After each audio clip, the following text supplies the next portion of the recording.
Blog Talk Radio.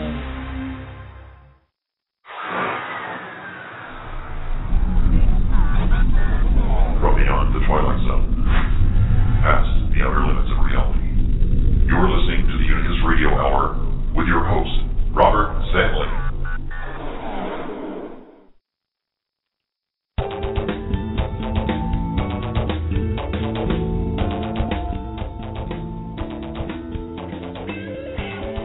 Good evening, ladies and gentlemen, and welcome to another episode of the Unicus Radio Hour. I'm your host, Robert Stanley.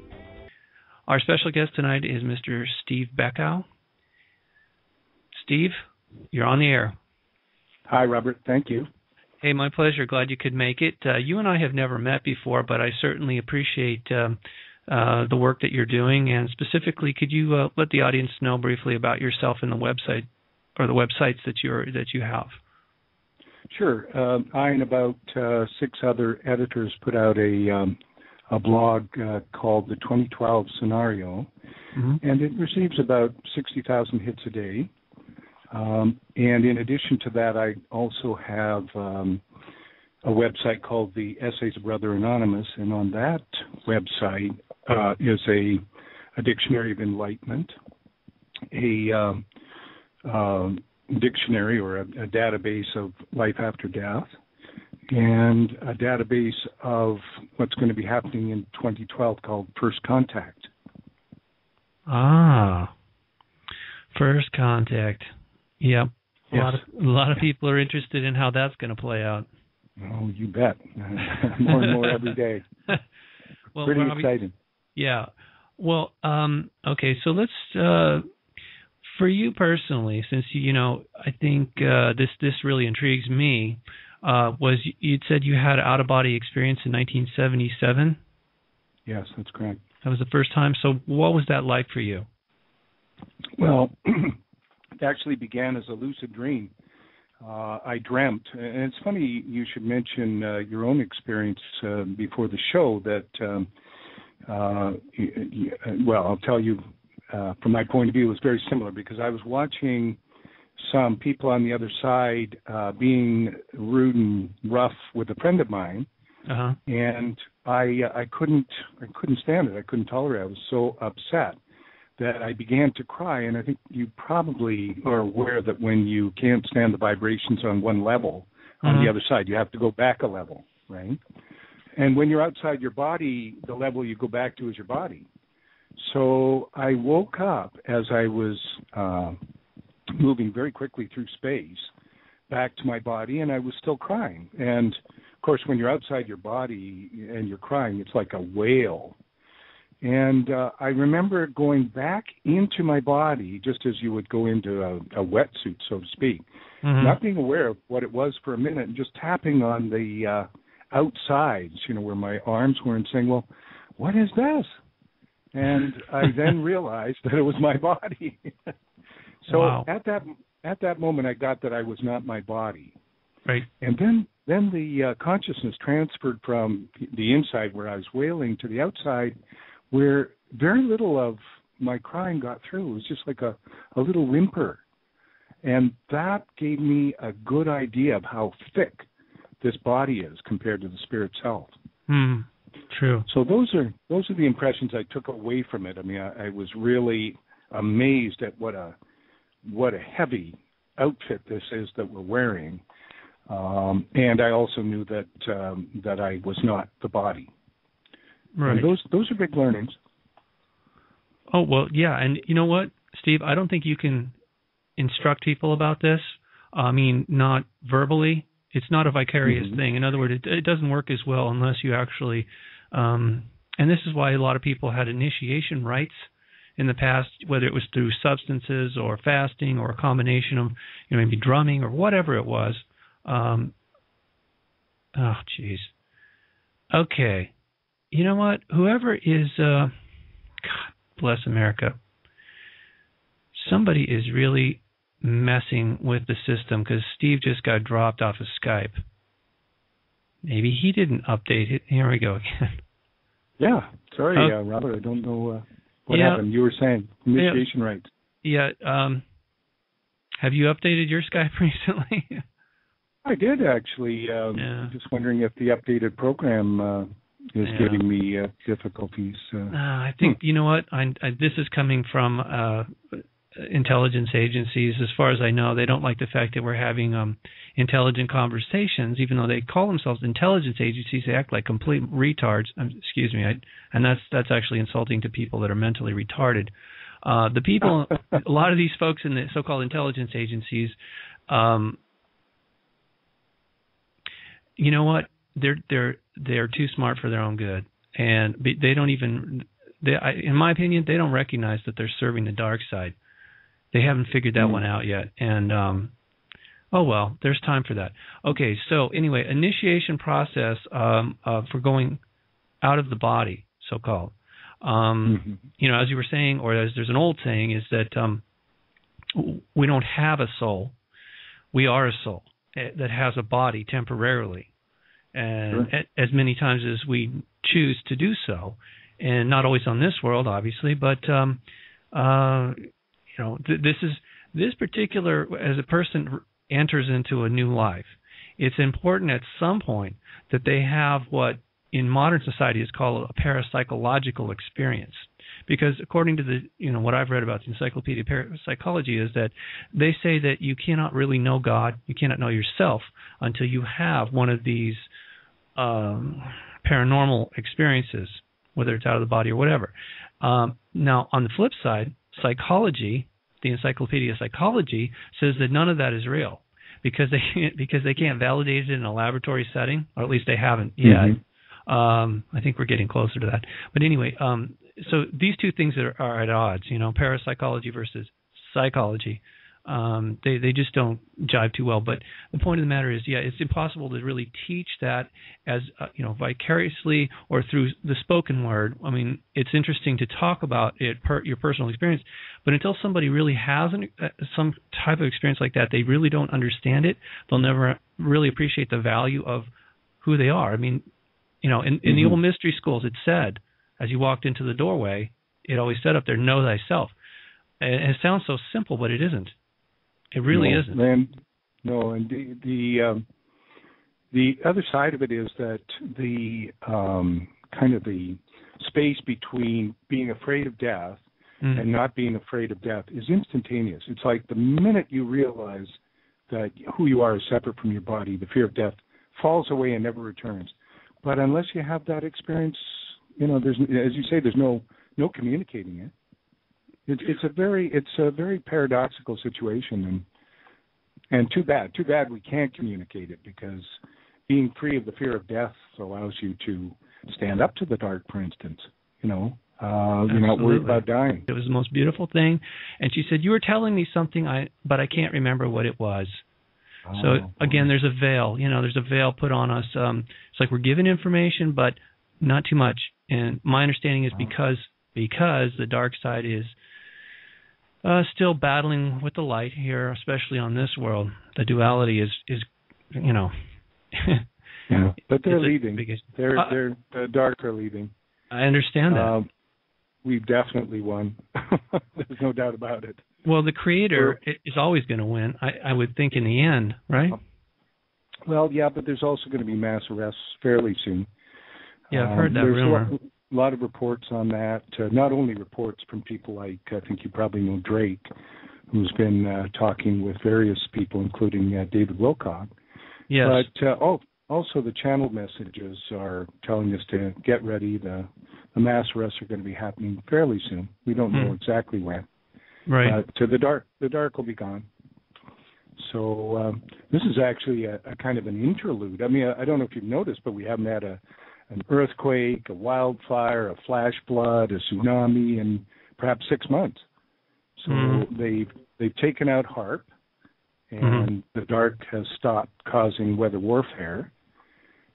They blew up both the Earth allies of the space nations that are here, blew up the deep underground military bunkers in August and September, and that's what the Dark Alliance was going to use to wait out the war that they were going to create. Right. So there have been some pretty spectacular things happening lately, and we're almost there. We've almost, we can expect the arrest of the New World Order and the Illuminati and all those types probably, and within a month, maybe 2 months at the latest. Okay. So so we're certainly getting to where we should be getting in 2012. That's for sure. Go ahead.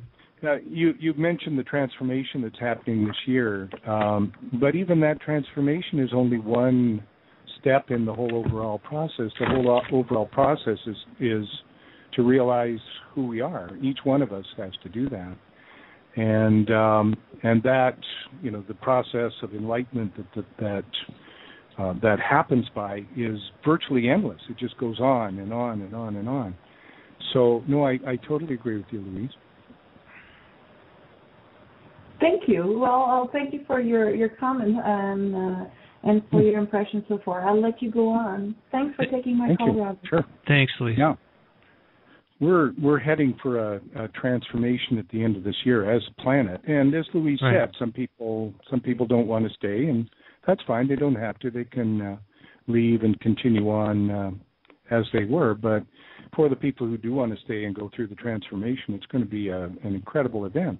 But again, it's only one event. It's only one step in the overall return to the source. It's a big step, but it's just one.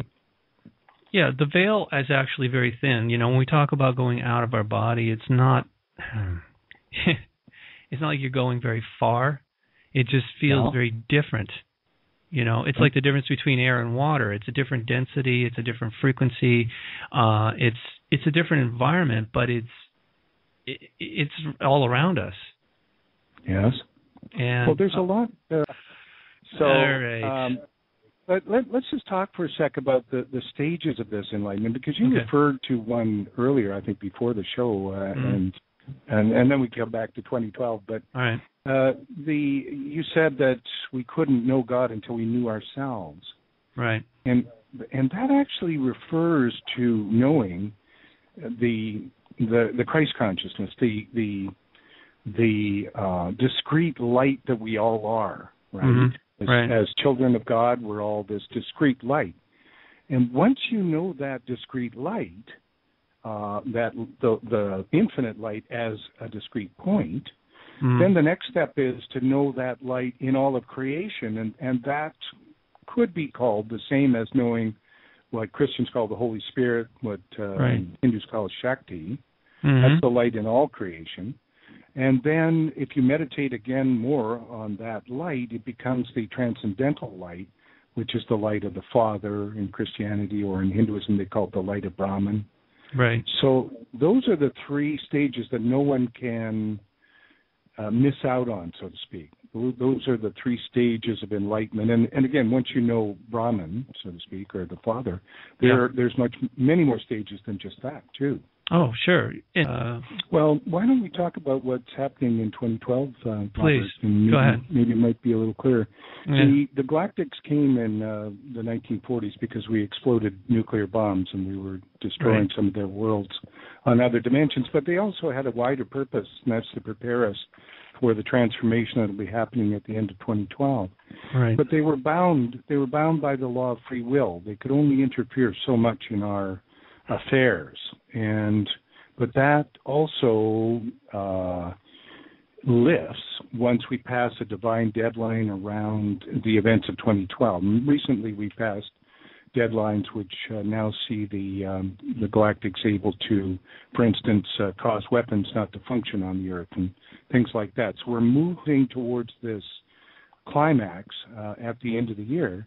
And what your listeners can expect to see, we're in the interval now between this time of troubles that lasted for so long and the removal of the dark forces. Mm-hmm. Once the dark forces are removed, once the Illuminati are rounded up and taken off to The Hague or wherever else they'll be taken, we can expect to see an abundance program, which often goes by the name of NESARA, which means the National Economic Security and Reformation Act, and is enacted in the American Congress, but it's become the name for the entire abundance program that will be introduced on the Earth around the earth. It'll be introduced in the West first, and then as these people kind of dig themselves out from underneath poverty and the rest of it, they will then take NESRA to Africa and Asia and other parts of the world. And within a very short time of that, there'll be a disclosure, and what that means is that the galactics will show up. They'll decloak themselves because they're on higher dimensions, and they have various ways of making themselves invisible. They'll show up very gradually, so we're not overwhelmed. They're all human. There are no green men. There are no hot rocks or Tyrannosaurus rexes or anything of the sort. They're all our family. The people from the Pleiades and Andromeda and Sirius and Arcturus who populate the planet, as you've been describing in the first place, before the Dark Ones, the Anunnaki and others came and dumbed us down. Yeah. So they'll be coming first in disclosure. They'll make their presence known. And then a short time after that will come first contact, in which they actually land on the planet and begin to introduce to us new technology, labor-saving technology, and begin to terraform the Earth in preparation for the transformation that happens at the end of the year. And also the energy is constantly rising on the planet, which is why there's so many freedom movements breaking out in Libya and Egypt and all over the place. They've already been part of the abundance program. In fact, they're bringing some of the gold that will be used to finance it. The rest of the gold is coming up from the bottom of the ocean, where the Federal Reserve and others have sunk ships full of gold, and there's huge auditoriums full of gold in Taiwan. All this will become part of NESRA. So they'll begin, the galactics along with us will begin terraforming the Earth, removing the pollution, the depleted uranium, the oil from the sea, the nuclear waste at the bottom of the ocean. All of this will be removed. Right. And then as the energies on the planet continue to rise, various people who don't want to be part of this will leave. They'll leave by disease or accidents or what have you. And the rest of the people will be mentored by the sorry, I just had a Skype message from one of my friends. The galactics, also the masters. You probably saw. Well, maybe you didn't see one of the masters. You probably saw somebody higher than that. But the masters will be returning, and they'll be assisting us to prepare for this transformation that either will be happening on December 21st, 2012, or earlier. But so that's a kind of a thumbnail sketch about what to expect over the next year. People can start to relax. The dark are leaving. You're going to have abundance. When the energies rise, you're going to get younger. You're going to, the illnesses that you're suffering will begin to lift. Towards the end of the year, some really amazing things will happen around people's health. They can read about it on the 2012 scenario, but it's going to be a fantastic year. And the worst is over now because the Illuminati have more or less been beaten. And the divine deadline is passed before which the Company of Light, if you want to call them that, Company of Heaven, have had to keep their hands behind their back. Yeah. They no longer need to do this, so they'll be cleaning up the bad guys in short order. So people can begin to breathe again and look forward to some really wonderful events coming down the line. Okay, so your website is 2012. Is it just 2012scenario.com? No, it has the in front of it. So the 2012. Yeah, the 2012 experience. One word. 2012 scenario. Scenario.com. Okay. Yes, I highly recommend people go there. There's a wealth of information that you could spend days, if not weeks, looking through and learning from. Yes.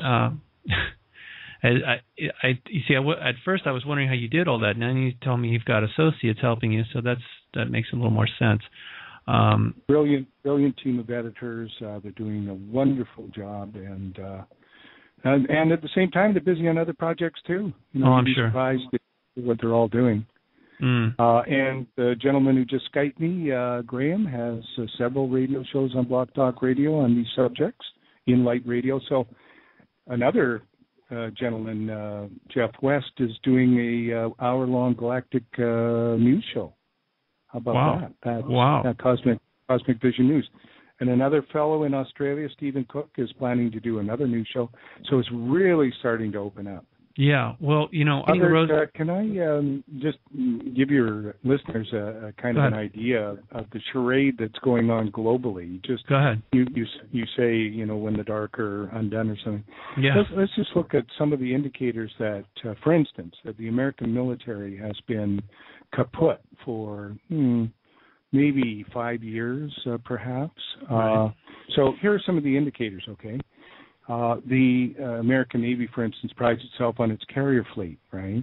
Right. The Russians, the Chinese, and the Iranians have possessed 2 missiles, the Sunburn and I can't remember the name of the second one. Sunburn, I'll probably remember it at some point. Yeah. Which go so fast that they're unstoppable, and they also wiggle-waggle at the end of their journey, can take out any carrier. The carrier fleet has been antiquated for quite some time because of the existence of this, well, not one missile, 2, Sunburn and can't remember, of these two missiles, right? Right. So for instance, you see the American fleet hovering over by Dubai, and they're doing that probably because if they came any closer and they were perceived as being a threat, they could be taken out by these missiles. So that's number one, okay? Number two, the American military has been buying motherboards from the Chinese for any number of years now. Right. The Chinese have put Trojans in the motherboards. Of course. That cause all the motherboards to fail, and this is well documented. So if the American military were to go to war against China, for instance, Chinese would just turn off the motherboards and nothing would work. That's two. Yeah.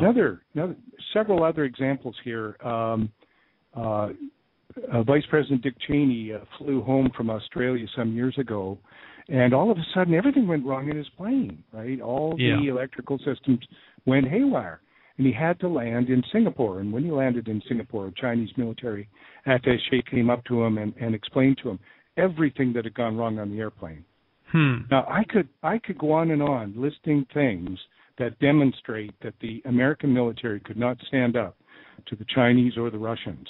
Okay? Yeah. They've been kind enough not to take advantage of it. And they've been kind enough not to take advantage of it because they're already in touch with the Galactics, and they're already part of this new kind of society that we're about to go in that doesn't have any need for war anymore. Yeah. So and now the final piece of this puzzle is that the American military itself is behind the roundup of the cabal. So, and the American Navy, by the way, has been a friend of the Galactics for many years now. They took the nuclear football away from George Bush and prevented him from having his finger on it. So we don't know the story of what's happening behind the scenes, but I can assure you that what's happening behind the scenes is benevolent, that we are moving towards a world without war. And I guess I just want your listeners to know that there's nothing to fear. Well, there hasn't been anything to fear for a while. I appreciate that, but if you watch the news regularly, then you wouldn't know that. And people who listen to this show and have written to me have expressed their frustration, like, well, okay, so where are the good guys? You know, you talk about them and what they're allegedly doing, but you know, where are they? Let's see them. You know, in other words, there's a level of frustration out there still amongst the population. I don't know how much, you know. But I do hear this. I'm getting some feedback from people saying, you know, that they're just, you know, a little bit frustrated and a little bit panicked because they're listening to too much of the regular news. Yes, indeed, the regular news is there to scare people. Yeah. The good guys have not been willing to say too much about what they're doing because it could lead to some kind of last-ditch blowout effort on the part of the cabal, and that could hurt a lot of people. And absolutely. The tsunami in Japan was an example of that. Yeah. The good guys prevented Japan from utterly falling under the waves, which is what the cabal wanted. Yeah, So well, it's very and psychological. the Galactics could have done anything they wanted to us in all the time they've been here. These, by the way, these are when they finally come. What we're going to see is human beings just like us. From Sirius to Pleiades, all these places I mentioned. They're higher dimensional beings. They don't exist in the third dimension as we do. They exist in dimensions where all is love and peace and harmony and balance. These are benevolent people whose only desire is to serve us, to free us from the dark, to raise our vibrational level as well. Yeah. And then they go back to their home planets. They serve the same God we do. Right. They're much more spiritually evolved than we are. So we're lucky. I mean, we're very fortunate. Oh, I absolutely agree. And I know that they're here. I know the benevolents are here because I've had contact with them over the years. For the first experience I told you about, that was other dimensional, but it was, like I said, it was a human being that was clearly had a mission to accomplish, and part of that mission was to assist me to assist others. Because, as I said, the only reason I met him was because I had intervened, but these entities were praying. They were literally feasting off of negative energy that they had instigated or generated by harming this child, and the grandparents were freaking out. I mean, just it was a feast for them. So, and I innocently I intervened, not knowing that was going on. I found out, boy, believe me, I found out the hard way about that. I think a lot of people know about it. In fact, when I've had different chances to expose these entities publicly, it's amazing the response I've had from people all over the planet. At least those who speak English, they say, yes, I've seen these things. I know they're real. Other people are actively combating them. I mean, in a peaceful way, using energy and love and light and other, techniques. And so that's been interesting to see that there's a quietly growing support group or practitioners and support groups.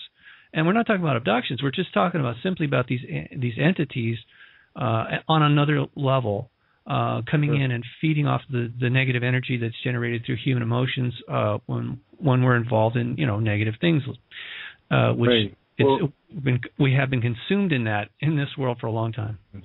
Can I just address that, Robert? Sure, go ahead. As the energy levels rise on the planet, the negative aliens can't come here anymore. There are probably no negative aliens of any significance around the planet anymore. So people don't have to be worried about the abductions that took place years ago. They're not going to happen. There is one fellow who's saying that a Draco base underneath the sea was removed recently. Yeah. I've been told by my sources that it's not true what he's saying. He's seeing truly, but what he's seeing happened years ago. Oh, there really? There haven't been negative aliens to speak of around the planet for perhaps between 3 and 7 years. So they're gone. They can't approach the planet anymore. Anybody that's here now is a benevolent galactic. We have nothing to fear from them. But okay, then let's go back to what you said about when they're allowed to land. Yeah, according to the law of free will, they can't just barge in. This is our planet. This is our planet.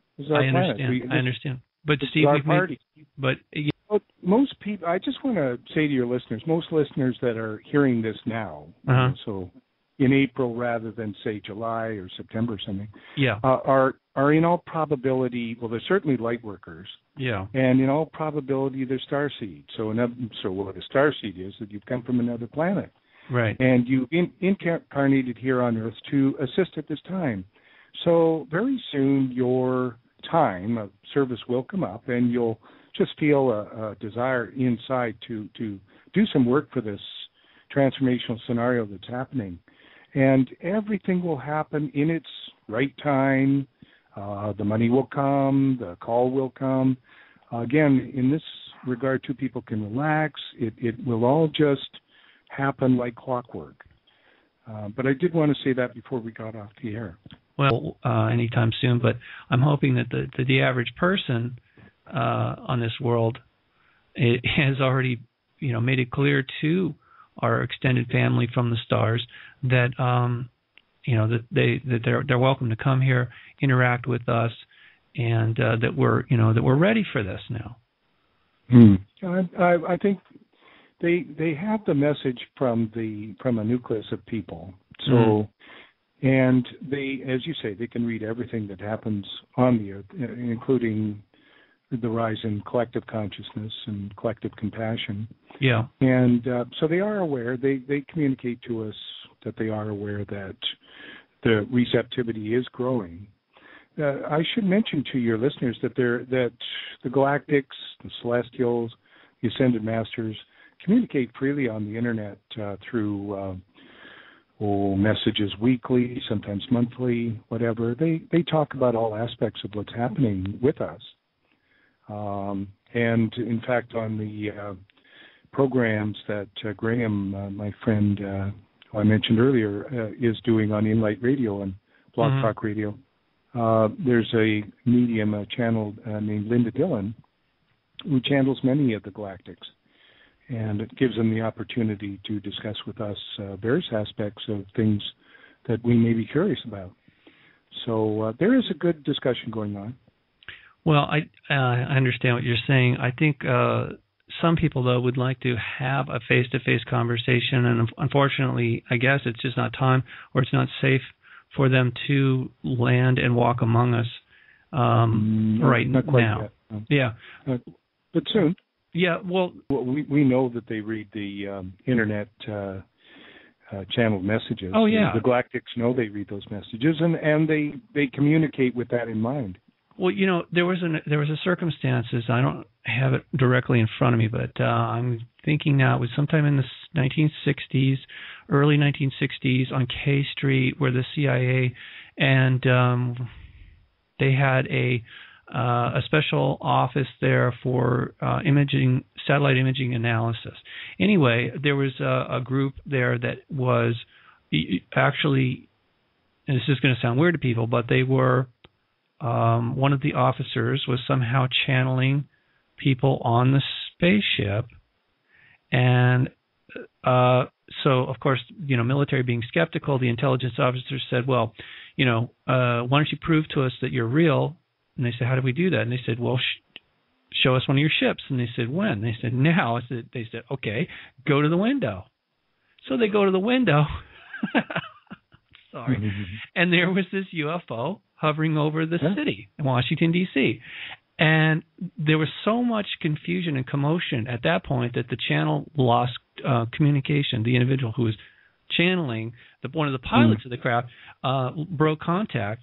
And, of course, it validated everything that was being said to them through this individual, but it also freaked them out. It really shattered their paradigm. So, and it was a blow to their psyche, too, because, humans, we typically want to think we're in control, or would like to think we're in control so that we can sleep better at night.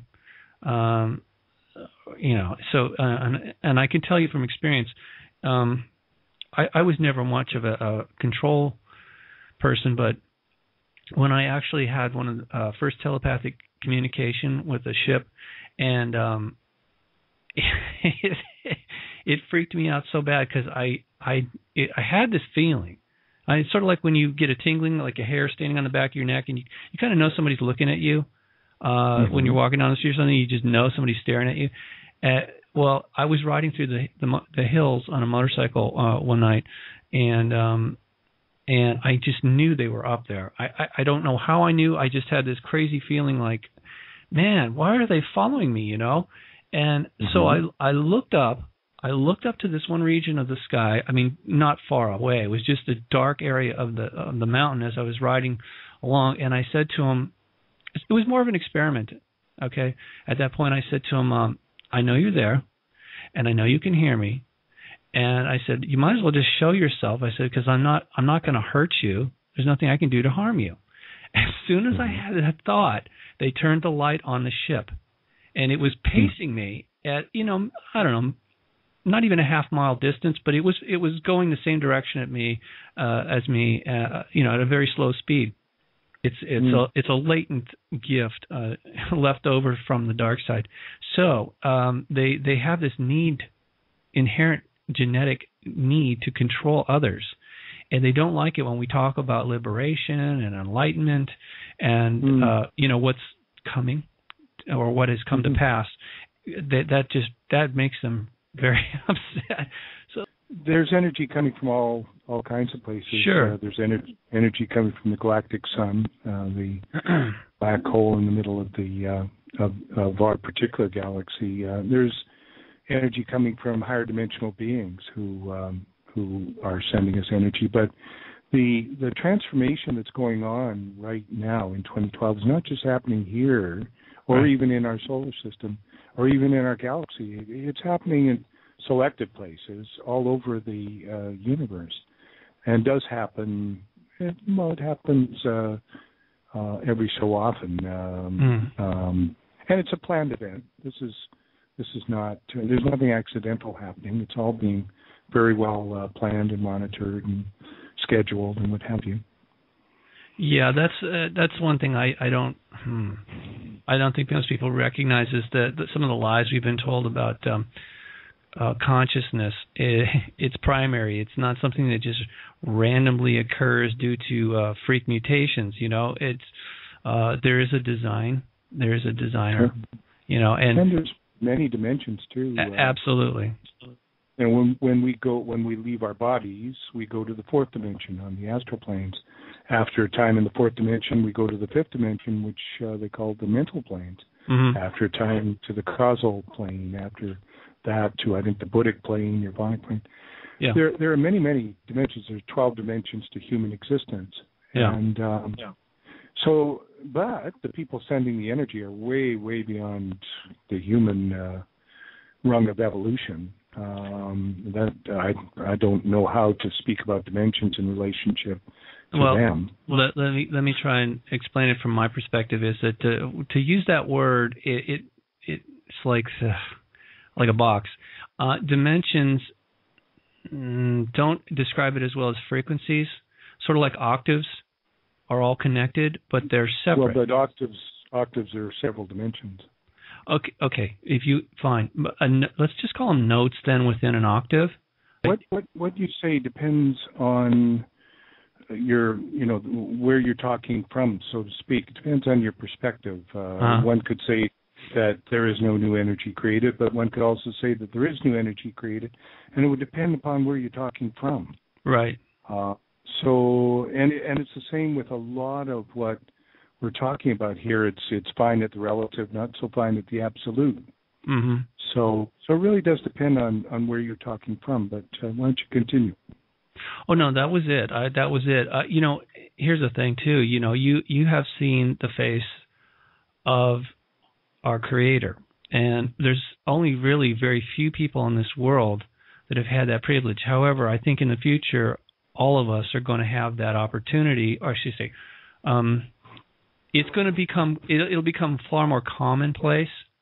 I think because as we evolve and we start getting mentoring, as you say, from some of our family, more evolved family, there's a process, In other words, just like I stepped into the light, if I'd gone further, I would have ended up where you were in 1987.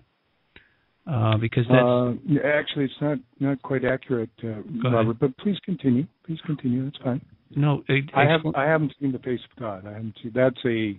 That's a much higher experience than I had. I didn't even experience enlightenment. It was a vision, and it resulted in 3 days of bliss. But I don't think I would personally call it enlightenment. Well, other people have described it as the Christ consciousness. And it is, you're right, there's another level beyond Christ consciousness called the cosmic consciousness. That probably would have, you wouldn't have just been in 3 days of bliss, in my understanding. Yes. You would have had a really hard time reintegrating yourself into this world. Cosmic consciousness? Yeah, I guess so. Yes. I didn't even have Christ consciousness, though. It's below that. Christ consciousness, the Buddhists call stream entering, or the Hindus call spiritual awakening. It's when the energy reaches the fourth chakra. My energy didn't even reach the fourth chakra, so it wasn't an enlightenment experience. It was just a vision. Well, but it was an interesting vision. Yeah, but your vision, the way you described it, is so similar to way a friend of my father wrote a book called The Christ Consciousness. His name is Norman Paulson. He's no longer with us physically, but he left behind the works a community called Sunburst out there in Santa Barbara area. Anyway, he described exactly what you saw, and obviously a little more detail because he was there longer, and he actually described, the origins of what you saw, and he said that was the male and female aspect of the creator of our reality. So whether you were there for 8 seconds or whatever, the fact is you saw it. You saw it, and most people haven't. Well, look, I could see my neighbor in person. I could see my neighbor on TV. Yeah. I could see my neighbor on YouTube on my own screen. It's the same neighbor, but no, he's had a far more intensive experience of it than I did. Okay. Well, I understand, but the point is you still had the experience and that it transformed you, and that you haven't, right, because the energy, the consciousness that was imparted to you is then passed on to others. So in a way, it's exponential.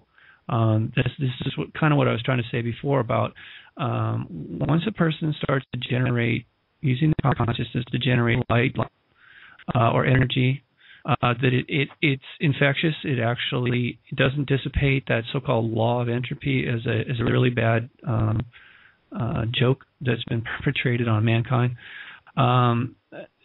These consciousness is permanent. It's actually recorded holographically too. So there's a record of everything that we've ever done or thought, felt. So could you describe what happened in 1987 for this audience while you were driving in the car? Sure.